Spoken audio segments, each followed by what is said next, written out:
house is like a hot air balloon with the flaps open on top. It's typical any one of these houses, unless it's been air sealed and insulated.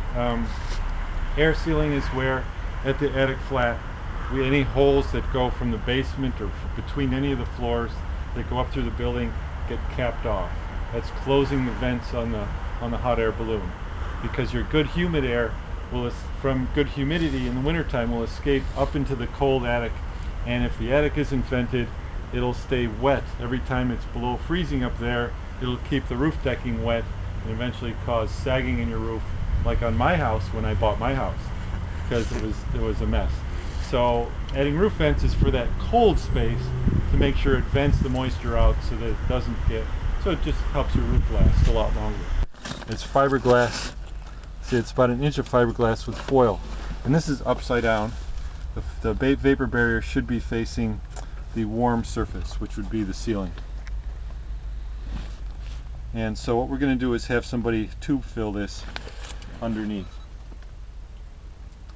We drill a low row because there's some kind of stop inside of here, so we can't snake a tube up. So we blow the bottom and then we get it from the top, and then we seal the holes with foam. And what are you filling it with? Class 1 cellulose. Okay. Okay. I can show you over the other side. Okay. What we do is you take the tube and you snake it up the wall. It gets to the top, it stops, and then we blow it, and as it's blowing in, it backfills and it clogs itself back up. You pull it down a little bit and you continue to blow, and you pull it down, you continue all the way till it's completely filled, and then you just kind of block it off here, and you know it's at the end because you're at these colors, and then you cover it and you go to the next hole. See how there's a stop there? So it's only going that high. That's why we have to take a piece off up here and get it back down. That way we can get 100%.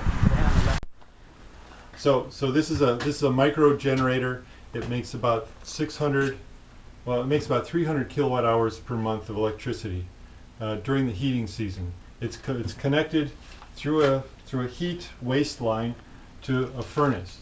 And so when this operates, it'll operate when the temperature outside is below 50 when he needs heat. This will automatically come on, it'll generate electricity.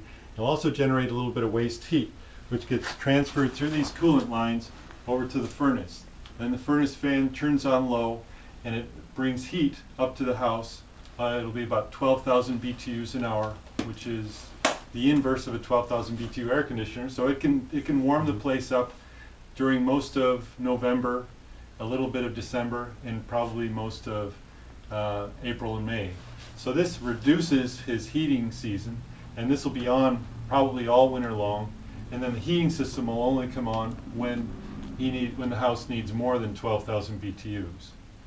And so this is a high efficiency furnace with a good air filter in it, and it's a way for him to reduce his electrical bills by about 300 kilowatt hours a month in the heating season, and it saves him about $400 a year estimate.